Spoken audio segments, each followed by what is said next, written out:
The formation of the NWA is one of the most important events in all of wrestling history, and its impact, no pun intended, can still be seen even today. But no matter the magnitude of the NWA or the many number of years that it took before it finally formed, the National Wrestling Alliance was created with one single solitary goal in mind.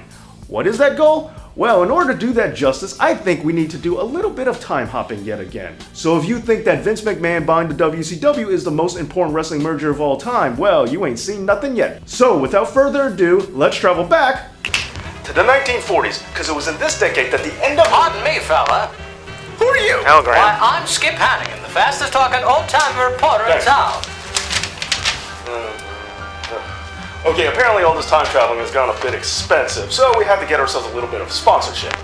But I'm sure it won't be too bad. You're just gonna drop the occasional news update, maybe an advertisement here or there. You won't even know I'm here. I'm sure it won't be that annoying. I won't interrupt again. Anyway, let's just get into the episode, because today, Dave knows the NWA. Don't you ever do that again, jabroni, alright? This ain't sing along with the host. Alright, anyway, let's get into the episode, because today, Dave knows the NWA origins.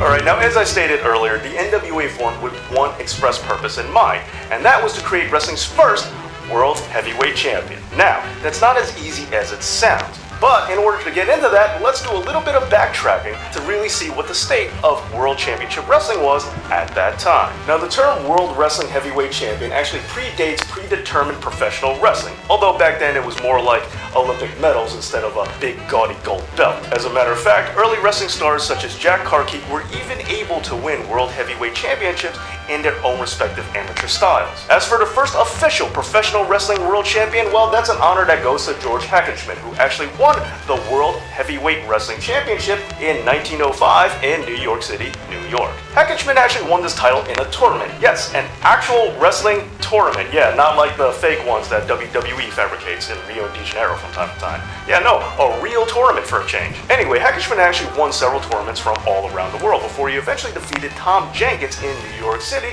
to become the first World Heavyweight Champion. Pardon me for the interruption, folks. Coming up on tonight's news telecast, the Hindenburg, a safe form of transportation, or the safest form of transportation. We'll have all that and more at 11. And on an unrelated note, that news bulletin brought to you by American Airlines. Oh, the humanity. Yeah, but I know what you're thinking. If all this happened in 1905, then why are we in the 1940s? And on top of that, why did the NWA feel the need to crown their very first World Heavyweight Champion if one already existed?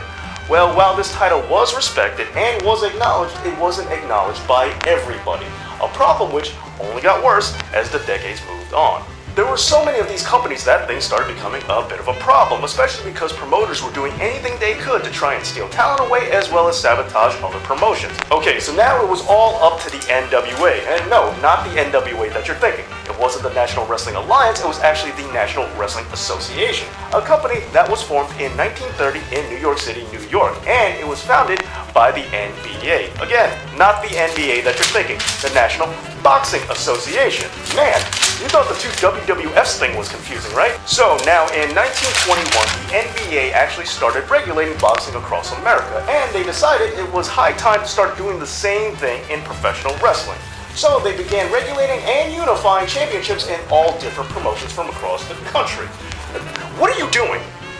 I'm playing tic-tac-toe. By yourself? I'm losing.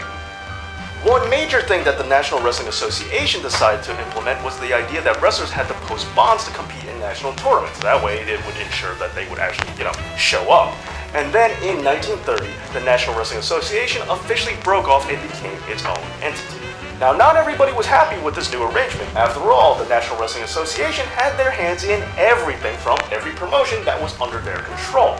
This led to Midwest promoter Paul Pinky George deciding to create the National Wrestling Alliance. And he did so with the help of several other wrestling insiders: Al Haff, Tony Stretcher, Harry Light, Sam Muchnick, and the Alliance's first World Heavyweight Champion, Orville Brown.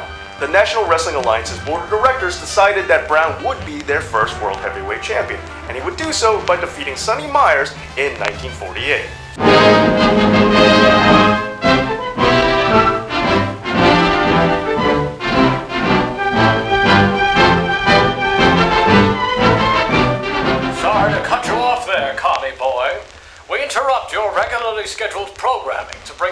breaking news bulletin.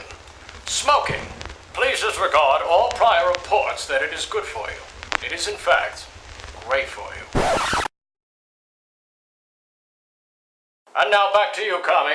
Now, unfortunately, Orville Brown actually suffered a car accident that would end his wrestling career a bit early, and as a result, the NWA was now in a tight spot. However, where tragedy broke out, wrestling history was just about to be made. Now, back to the National Wrestling Association, because their champion at the time was actually Lou Thesz, who also managed to win another Holdout Promotions world title in the Los Angeles Olympic Auditorium. So with the Alliance still needing a title holder, Lou Thesz was officially crowned the champion of both NWAs, and therefore unifying all three major world titles of the East Coast, West Coast, and Middle America. Yeah, I know, it's a little funny that he's a world champion, even though this really is an American kind of thing. But anyway, just stick with me and let's just move on. And then the National Wrestling Alliance officially absorbed the National Wrestling Association, and therefore became the first truly dominant wrestling company in the United States. I wasn't held as a child. Well, I'm sure it's no big deal. You turned out. Now, under this rule, wrestlers and promoters began to see greater levels of success than they ever could on their own. Plus, the Alliance, unlike the Association, really didn't involve themselves too much in their promotions. For the most part, promoters were allowed to do as they please, and the NWA just stepped in every once in a while to make sure that the sanctity of those sovereign territories remained strong. How you doing, Dollface? Eat it, Al Jolson.